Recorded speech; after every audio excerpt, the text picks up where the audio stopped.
प्यारे साथियों नमस्कार। कैसे हैं आप सभी प्यारे साथी। उम्मीद करता हूं आप सभी लोग अच्छे, शानदार, स्वस्थ, जबरदस्त, जिंदाबाद होंगे और आप सभी प्यारे साथियों की पढ़ाई बहुत अच्छी चल रही होगी। सभी का बहुत बहुत स्वागत है आज के सेशन में, आज की इस क्लास में। सभी को वेरी वेरी गुड मॉर्निंग। और मेरे प्यारे दोस्त, आज हम लोग डाइस की दूसरी क्लास अपनी फटाफट सीरीज के अंतर्गत करने वाले हैं। हालांकि बहुत ज्यादा चीजें नहीं बची हुई थी, पर फिर भी जो भी थोड़ी बहुत चीजें हैं वो हम अभी यहां पर डिस्कस कर लेते हैं। तो उम्मीद करता हूं कि आप सभी प्यारे साथी बहुत बेहतर तरीके से चीजों को समझ लेंगे। मुझे कमेंट में ये बता दो कि कल कौन से क्वेश्चन नंबर तक हम लोग पहुंच चुके थे। जल्दी से कहेंगे कि डाइस के कितने क्वेश्चन हमने कल की क्लास में कंप्लीट किए थे। तो सभी मेरे प्यारे दोस्त आ जाएंगे। मुझे जहां तक लगता है कि आप लोगों के 17 या 18 क्वेश्चन कल कंप्लीट हुए थे। ये क्वेश्चन था क्वेश्चन नंबर 17, कंप्लीट हो गया था। ये क्वेश्चन था क्वेश्चन नंबर 18 और ये भी कंप्लीट हो गया था। कमेंट में भी 18 ही आ रहा है। चलो तो 19वें क्वेश्चन की ओर बढ़ चलते हैं। ध्यान से देखेंगे, क्वेश्चन में कुछ खास है नहीं, क्वेश्चन बहुत आसान है। कह रहा है कि बताओ अक्षरों का कौन सा युग्म विपरीत फलकों पर नहीं होगा। नहीं की बात कर रहा है। अपोजिट आप लोग जानते हैं कि जो के है उसका अपोजिट एल होगा। के का जो अपोजिट है वो एल होगा।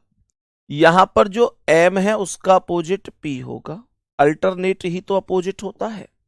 और जो ये एन है इसका अपोजिट ओ होगा। एन का अपोजिट ओ हो जाएगा। पहला यहां पर कह रहा है एम और पी, तो एम और पी अपोजिट है।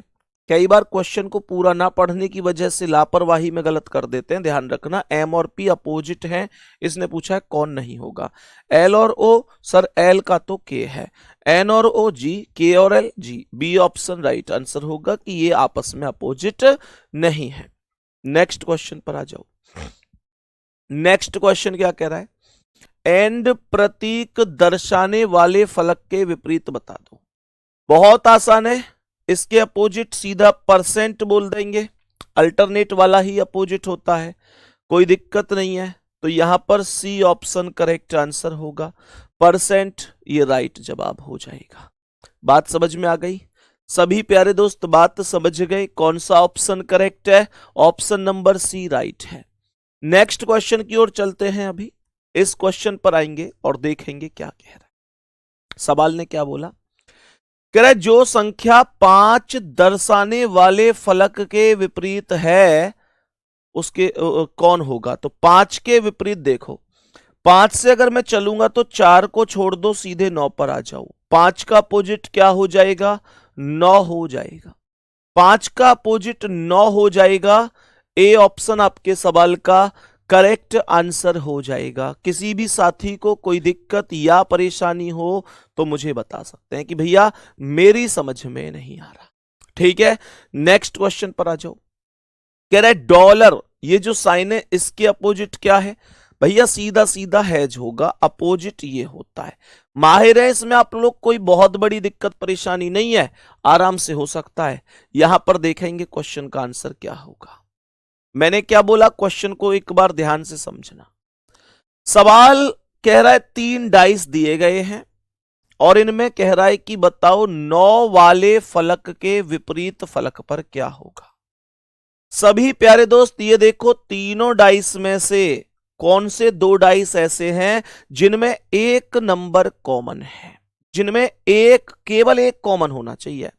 Has 8 at the rate. पहले और दूसरे को आप लोग देख लो, तो इन दोनों में अगर मैं कॉमन की बात करूं तो एट द रेट कॉमन है। मैंने कहा कि एट द रेट दोनों में कॉमन है, तो एट द रेट से ये हैज आएगा और हैज से 8 आएगा। एट द रेट से हैज आया, हैज से 8 आया। यहां एट द रेट से 9 और 9 से 7, एट द रेट से 9 और 9 से 7 आया। अपोजिट पूछा था 9 के, जवाब होगा हैज। जो सामने होगा वो अपोजिट होगा। जो सामने होगा वो अपोजिट होगा। करेक्ट जवाब सी ऑप्शन हो जाएगा। मुझसे कहता कि 8 के सामने कौन है तो 7 जवाब देता, एट द रेट के सामने जो बचा हुआ होता वो आंसर होता। सब बात यहां तक जान गए। लेकिन ये बात ध्यान रखना कि अगर आप लोग इस ट्रिक को लगा रहे हैं कि भाई कि आप लोग मानकर चलो ये चल रहे हैं कि भाई मुझे घुमाने वाला रोटेशन मेथड लगाना है, तो रोटेशन मेथड में आप लोगों को ये बात ध्यान रखनी है, ये बात ध्यान रखनी है कि वही 2 डाइस लेने हैं जिनमें केवल एक कॉमन है, ओनली 1 कॉमन है। सही है, चलो नेक्स्ट। यहां पर कह रहा है उसका चयन करें जो प्लस वाले फलक के विपरीत होगा। मैंने कहा कि प्लस के जो विपरीत है, जो प्लस के विपरीत है, जरा ध्यान से सुनिएगा। प्लस यहां पर कहां दिख रहा है सर? कहीं भी प्लस नहीं है, कोई बात नहीं है, परेशान बिल्कुल नहीं होना है। 3 में से कोई से 2 ऐसे डाइस उठाओ जिनमें एक कॉमन है। मैंने क्या बोला? मैंने यहां पर बोला हैज, डॉलर और ये। तो यहां पर पहले वाले में और तीसरे वाले में देखोगे ना, पहले वाले में और तीसरे वाले में देखोगे तो ये हैज कॉमन हो जाएगा। पहले में और तीसरे में देखोगे तो हैज कॉमन हो जाएगा। मैंने कहा हैज को ऊपर नीचे रख दो। जब आप लोग हैज को ऊपर नीचे रखोगे, हैज को ऊपर नीचे रखोगे तो यहां हैज से डॉलर आएगा और डॉलर से ये जो फूल सा बना हुआ ये आएगा। हैज से डॉलर आएगा और डॉलर से ये जो फूल सा बना हुआ है, मैं इसे ऐसे बना देता। यहां पर देखोगे तो हैज से फिर एंड का साइन है और ये सर्कल या ओ जो भी आप इसे मानो। तो मेरे प्यारे दोस्त क्या बोलेंगे? यहां पर ये वाला साइन आ जाएगा और यहां पर ये। आप लोग कहेंगे कि हैज के सामने हैज तो होगा नहीं, दोनों एक जैसे थोड़े ही ना हो जाएंगे।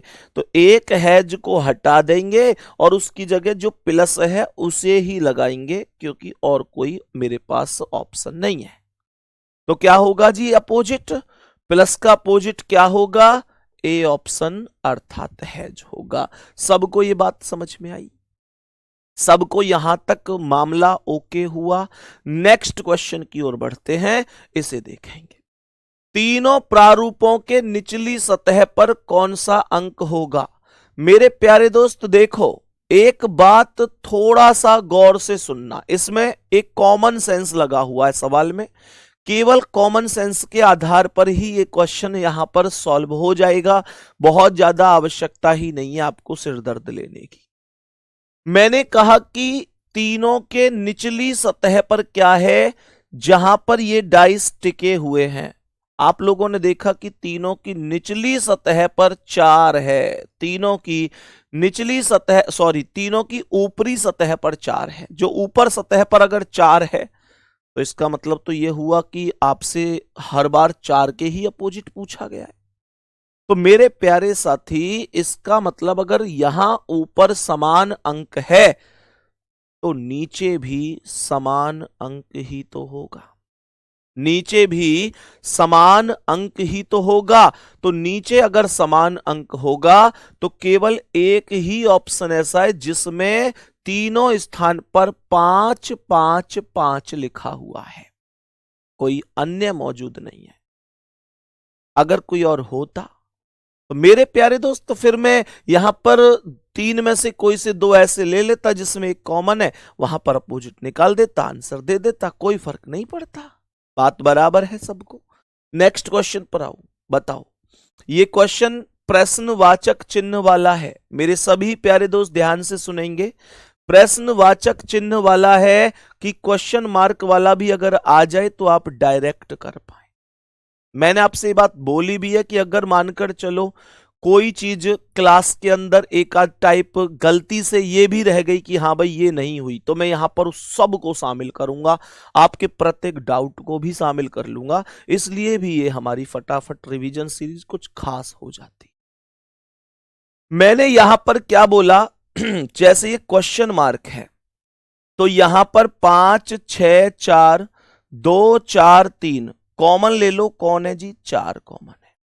मैंने यहां पर 4 को ऊपर नीचे लिख दिया, तो यहां 4 से 5 आया और 5 से 6, 4 से 5 आया, 5 से 6, यहां 4 से 3 आया, 3 से 2, 4 से 3 आया, 3 से 2, 4 के सामने 1 आए। बात यहां तक तो सबको समझ में आई होगी, किसी को कोई दिक्कत हुई नहीं होगी। मैंने कहा कि देखो, नियम यह होता है कि कभी भी दो विपरीत सतह एक साथ दिखाई नहीं देते हैं, और यह भी है कि कोई भी नंबर कभी रिपीट नहीं होता है। आप जरा एक पल के लिए सोचो कि अगर एक ऑलरेडी यहां पर आ चुका है तो क्या क्वेश्चन मार्क के पास दोबारा से एक रिपीट होगा? मैंने कहा बिल्कुल नहीं होगा, तो ए ऑप्शन गलत हो गया। 1 का अपोजिट 4 है। आप जानते हैं कि 1 के पास 1 का अपोजिट 4 कभी नहीं आएगा। मैंने कहा 2 का अपोजिट 6 है, तो 2 के पास 2 का अपोजिट 6 कभी नहीं आएगा, तो जवाब इसका बी बनेगा, जिसमें मैं कहूंगा कि बी ऑप्शन अर्थात 3 मेरे क्वेश्चन का करेक्ट जवाब है। बोलो, यहां तक कोई दिक्कत या परेशानी किसी साथी को? सबको ओके हुआ? बस 2 बातें याद रखनी थी, अंक कभी रिपीट नहीं होता, दूसरा कभी भी दो विपरीत एक साथ बनते नहीं हैं। Two opposite surfaces can never be seen together and can never be hidden together. बात बराबर हुई? नेक्स्ट, अगला सवाल। अब यह क्वेश्चन आपको थोड़ा सा परेशान कर सकता है। थोड़ा सा परेशान कैसे करेगा, आओ मैं समझाता हूं। देखो, मैंने कहा पहले अपोजिट निकालो, A B C, C D E, common कौन है? सी। हमने कहा कि सी को ऊपर नीचे लिख दो। मैंने कहा सी से ए आया, ए से बी आया, सी से ए आया, ए से बी आया, यहां सी से डी आया, डी से ई आया, सी से यहां डी आया, डी से ई आया, तो यहां सी के सामने कौन आ जाएगा? एफ आ जाएगा। ध्यान से देखना, क्यों आ गया एफ? क्योंकि वही तो आता है जो अब तक नहीं आया। मैंने कहा बी, बी का अपोजिट है ई, बी के पड़ोस में ई कभी भी नहीं आएगा, कह दो कि ये गलत हो गए। मैंने कहा सी, सी का अपोजिट है एफ, तो सी के पास कभी भी एफ नहीं आएगा, कह दो कि ये गलत हो गया। अब या तो ए होगा या डी होगा। ये मैं कैसे समझूंगा कि आंसर ए है या डी है, उस बात को समझो। देखो, आपको ऐसे केस में करना क्या है, पिछले सवाल में तो 3 आंसर मेरे गलत हो गए थे, मतलब 3 ऑप्शन गलत हो गए थे, तो मैंने डायरेक्ट आप लोगों से कहा कि ठीक है, फिर जो बच गया था वो करेक्ट था। अब ऐसे में क्या करना है, आप लोग ये देखो कि क्वेश्चन मार्क के पास कौन कौन से 2 लेटर हैं, एक तो बी है और एक सी है। और आप लोग देखो कि बी और सी इसमें भी पहले में भी मौजूद है, तो तुमको इन दोनों डाइस में बी से लेकर सी तक की तुलना करनी पड़ेगी। तुलना कैसे? कि देखना पड़ेगा कि बी से लेकर सी का रास्ता क्लॉकवाइज है या एंटी क्लॉकवाइज है। जब आप इसमें बी से सी की तरफ जाओगे तो आप लोग कहोगे बी से सी, मतलब आप कहोगे कि ये क्लॉकवाइज है। मैंने कहा जब आप इसमें बी से सी की तरफ जाओगे, ध्यान रखना, अगर उस डाइस में बी से सी की तरफ गए हैं तो इसमें भी बी से सी की तरफ जाना। ऐसा मत कर देना कि एक में बी से सी की तरफ चले जाओ, एक में सी से बी की तरफ चले जाओ, ऐसा नहीं करना, दोनों में एक तरह से ही चलना है। तो ये बी से सी क्लॉकवाइज है, मैंने कहा ठीक है जी, डन है, कोई दिक्कत नहीं है। यहां बी से सी क्लॉकवाइज है, यहां बी से सी क्लॉकवाइज है, मैंने कहा दोनों वैल्यू क्लॉकवाइज हैं, दोनों वैल्यू क्लॉकवाइज हैं, तो जो बी और सी के पास यहां पर ए था वही ए यहां पर रिपीट होगा, वही ए यहां पर आएगा। क्या बात समझ में आ गई? क्या बात यहां पर समझ में आ गई? तो मेरे क्वेश्चन का करेक्ट आंसर ए हो जाएगा, कोई दिक्कत नहीं है। मेरी बात ध्यान से सुनना, एक और बात ध्यान से सुनना कि अगर कभी ऐसा होता, अगर कभी ऐसा होता कि एक में बी से सी क्लॉकवाइज होता और एक में बी से सी एंटी क्लॉकवाइज होता, तो मेरे पास अगर दोनों रोटेशन अलग अलग होते, एक क्लॉकवाइज एक एंटी क्लॉकवाइज, तो फिर जो ए यहां पर है मैं इसे करेक्ट आंसर नहीं बताता, फिर जो यहां पर ए के बाद डी बचता मैं उसे करेक्ट आंसर बताता। उदाहरण के तौर पर अगर मानकर चलो कि ये मेरा डाइस ऐसे ना होकर, मानकर चलो ये ऐसे ना होकर ऐसे होता कि बी यहां होता सी यहां होता, तो मैं कहता कि यहां बी से सी क्लॉकवाइज है और यहां बी से सी एंटी क्लॉकवाइज है, तब इस क्वेश्चन मार्क पर डी आता। यह बात ध्यान रखना सभी मेरे प्यारे साथी, एक बार जल्दी से बोलो, क्या यह बात हमेशा मस्तिष्क में रहेगी? सभी प्यारे साथी बोलेंगे, क्या ये बात हमेशा आपको याद रहेगी? जल्दी से सभी मेरे प्यारे दोस्त यहां पर जवाब देंगे कि हां भैया कोई बड़ी बात नहीं है, हम याद रखेंगे। आगे बढ़ते हैं, नेक्स्ट क्वेश्चन पर चलते हैं। नेक्स्ट क्वेश्चन पर चलते हैं मेरे सभी प्यारे दोस्त, और बता दो इसका क्या आंसर है। यहां पर क्वेश्चन कह रहा है कि बताओ, दो क्लोज डाइस दिए हुए हैं, दोनों क्लोज डाइस के आधार पर 4 क्लोज डाइस के ही ऑप्शन दिए गए हैं। आपसे कह रहा है कि कौन सा करेक्ट हो सकता है। मैंने क्या बोला? मैंने बोला कि दोनों में देखो A B C A F B, जरा माइंडसेट लगाना, माइंडसेट लगाना कि इसमें ए और बी कॉमन है, ए और बी कॉमन है, और इसमें भी ए और बी कॉमन है, तो ए बी से ए बी को काट देंगे, यहां पर सी बचा, यहां एफ बचा। मैंने कहा कि सी का अपोजिट एफ हो जाएगा, मैंने कहा सी का अपोजिट एफ हो जाएगा। और आप इन सभी ऑप्शन में एक बात ध्यान से देख लो, दो विपरीत सतह जहां पर एक साथ दिखाई दे रही है वो ऑप्शन भी गलत है, और दोनों ही विपरीत सतह में से अगर दोनों ही गायब हो गई वो भी गलत है, क्योंकि दो विपरीत सतह ना तो एक साथ दिखती है और ना एक साथ छिपती है।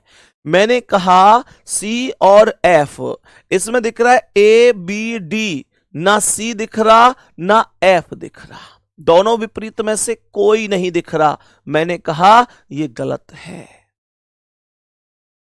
मैंने यहां पर बोला बी डी ई, क्या आपको सी और एफ विपरीत में से कोई भी दिख रहा है? नहीं दिख रहा, बिल्कुल गलत है। दोनों जरा माइंड में सोचो ना, माइंड में सोचो कि डाइस में 3 सतह होती हैं, यहां पर ए बी डी दिख रही हैं, कौन कौन नहीं दिख रही? फिर सी ई और एफ नहीं दिख रही, तो इसका मतलब सी ई एफ कहां है? इन डाइस के पिछली वाली सतह पर बैठी हुई है, पिछली वाली सतह पर बैठी हुई है। और जब पिछली वाली सतह पर बैठी हुई है तो वहां भी तो एक साथ बैठी हुई है। ये आंखों को नहीं दिख रहा पर माइंड को तो पता चल रहा है इस चीज का। कहने का मतलब मैं आपको इतना सारा ज्ञान ना दूं और डायरेक्ट एक बात कह दूं कि जिसमें दो अपोजिट एक संग दिख रहे हैं वो भी गलत है, और अगर कोई ऐसा है जिसमें दोनों अपोजिट में से कोई सा भी नहीं दिख रहा वो भी गलत है। तो बस इतनी सी बात आप समझ के माइंड में रखेंगे।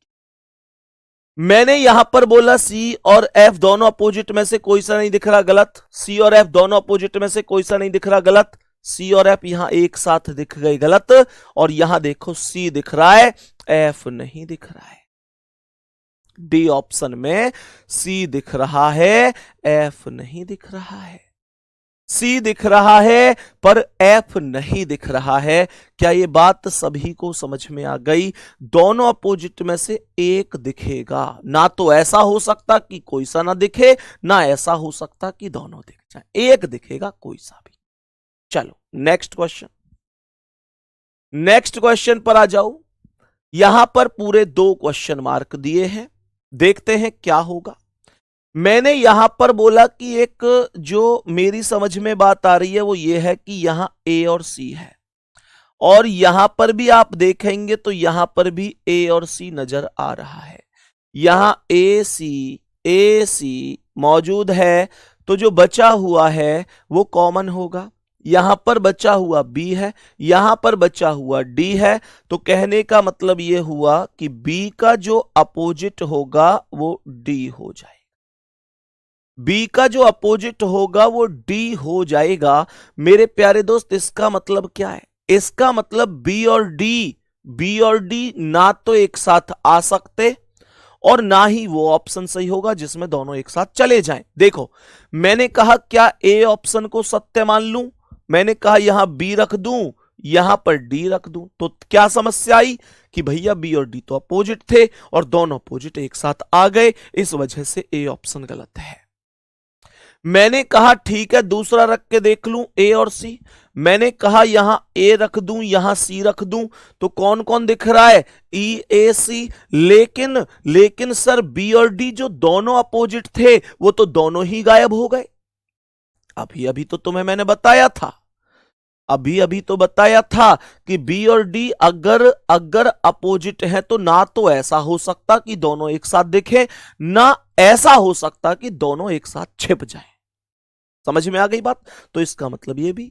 मैंने कहा ए और एफ, यहां पर ए लिख दूं, यहां पर एफ लिख दूं, तो भी तो बी और डी दोनों गायब हो रहे हैं, तो भी तो गायब हो रहे हैं। इसका मतलब ये हुआ मेरे क्वेश्चन का करेक्ट जो आंसर होगा वो डी ऑप्शन होगा। यहां पर गुड्डा बी और साथ में आएगा एफ और बी आएगा, डी नहीं आ रहा। बात समझ में आई कि नहीं आई? एक बार दिल भेज दो कि भैया परफेक्ट माइंड में सेट हो चुकी है, बात बराबर है सबको। नेक्स्ट क्वेश्चन पर आओ जल्दी से, देखो ध्यान से, इसमें भी दो ही क्वेश्चन मार्क हैं, सेम क्वेश्चन है, गलत मत कर देना। मैंने कहा कि यहां पर 3 और 2 मुझे स्पष्ट रूप से नजर आ रहे हैं। 3 और 2 स्पष्ट रूप से नजर आ रहे हैं। यहां 1 बच गया, यहां 4 बच गया। 4 और 1 एक दूसरे के विपरीत हो गए। मैंने कहा ठीक है, अगर दोनों एक साथ आएंगे तो गलत है। पहले ऑप्शन को रखूंगा, 1 और 4 एक साथ आ रहे हैं, दोनों एक साथ कभी नहीं आ सकते, गलत हो गया। इसमें देखो, पहले सी को देखो, 2 और 3। मैंने यहां पर 2 रख दिया, मैंने यहां पर 3 रख दिया, तो कौन कौन आ रहा है? 5 2 3। 1 और 4 अपोजिट, दोनों अपोजिट एक साथ गायब, दोनों अपोजिट एक साथ गायब।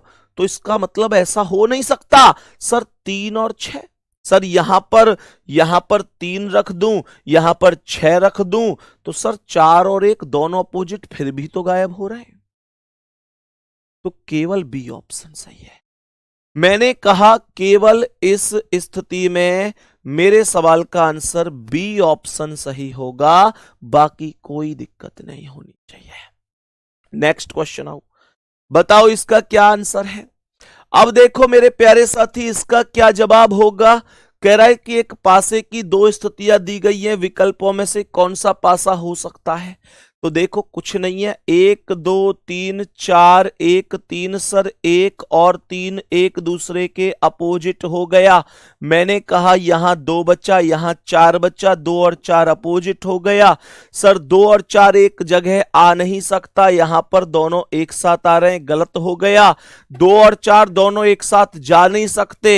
इसमें देखो 1 3 5 में ना 2 दिख रहा ना 4 दिख रहा, 2 4 अपोजिट है, ना 2 दिख रहा ना 4 दिख रहा, गलत है।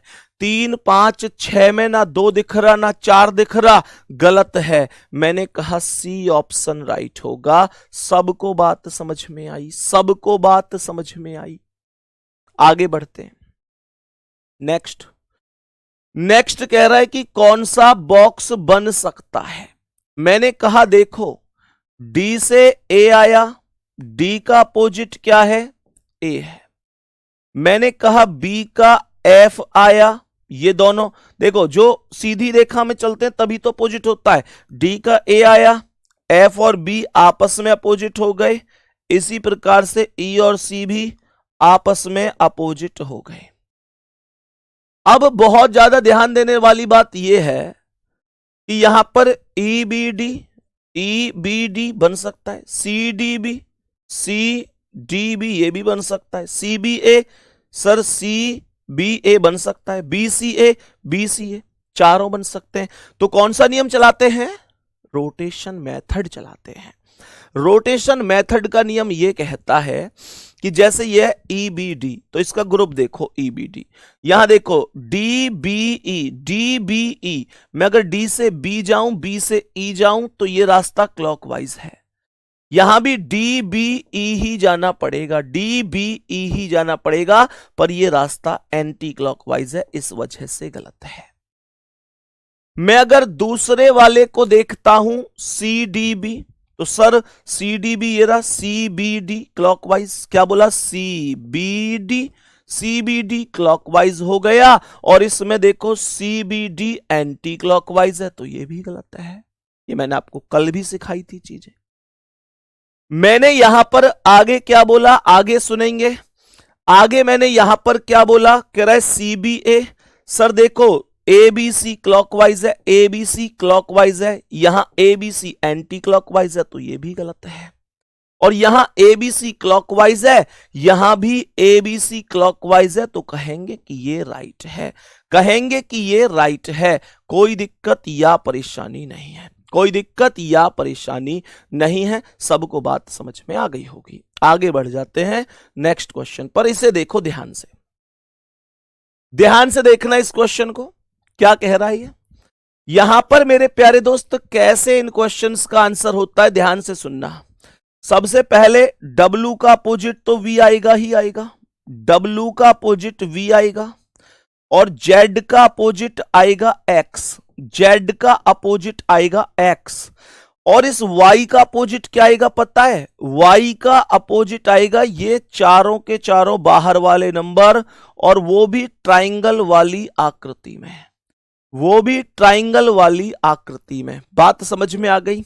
देखो ध्यान से, मैंने कहा यहां Y के पास ये चारों नंबर आ रहे हैं, वो भी ट्राइंगल वाली आकृति में, इस वजह से गलत है। यहां पर देखो VW और ये नंबर V और W अपोजिट हैं, दोनों एक साथ नहीं आ सकते, इस वजह से ये गलत है। यहां YX और ये नंबर Y अलग X अलग, सर Y के साथ ये नंबर नहीं आ सकते, ये भी तो गलत है। और यहां पर VX और ये नंबर V अलग X अलग, ये नंबर अलग। मेरे प्यारे दोस्त इसका मतलब क्या है? इसका मतलब ये है कि ये वाला करेक्ट होगा, डी ऑप्शन राइट है, डी ऑप्शन राइट है। हालांकि इसमें एक रोटेशन मेथड सा भी लगता है, वो भी मैं आपको जरूर बताऊंगा। सही है, ये क्वेश्चन मैंने आपको करा ही दिए, अभी कोई दिक्कत नहीं है। तो ये कुछ क्वेश्चन और हैं, 37 क्वेश्चन थे ये, अब कोई दिक्कत नहीं है, तो मैंने आपको सारे क्वेश्चन करा ही दिए। सही है, एक चीज और देखना ध्यान से, यहां पर जो ये यहां पर 1 2 3 4 है ना, ये ध्यान से रखना। जब ओपन डाइस से क्लोज डाइस बनेगा, तो जो 1 2 3 4 क्लॉकवाइज हैं, ये 1 2 3 4 एंटी क्लॉकवाइज बन के नजर आएंगे। ध्यान रखना, इस आकृति को जब इसमें बदलोगे, तो ये जो 1 2 3 4 का रोटेशन क्लॉकवाइज है, ये हमेशा एंटी क्लॉकवाइज बन जाता है, इसे ध्यान रखना। सही है, सभी प्यारे साथी ध्यान रखेंगे, कोई दिक्कत परेशानी? उम्मीद करता हूं आपको ये बातें बड़ी अच्छी तरीके से, प्रॉपर तरीके से समझ में आ गई होंगी। ये क्वेश्चन आप लोगों को एक बार खुद से करना है, उम्मीद करता हूं ये वाला भी आप लोग कर लेंगे, कोई दिक्कत नहीं है।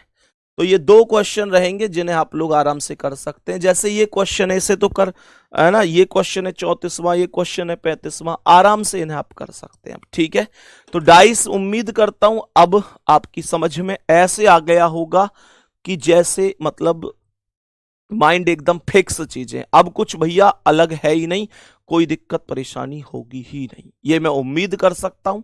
थोड़ी देर में यानी 5 मिनट में आपकी क्लास 11 बजे कैलेंडर की हम लोग स्टार्ट करने वाले हैं। तो सभी प्यारे साथियों को थोड़ी ही देर में, मात्र 5 मिनट बाद फिर से क्लास में जुड़ जाना है। सभी को बहुत सारा प्यार, थैंक यू, धन्यवाद, नमस्ते, जय हिंद, जय भारत।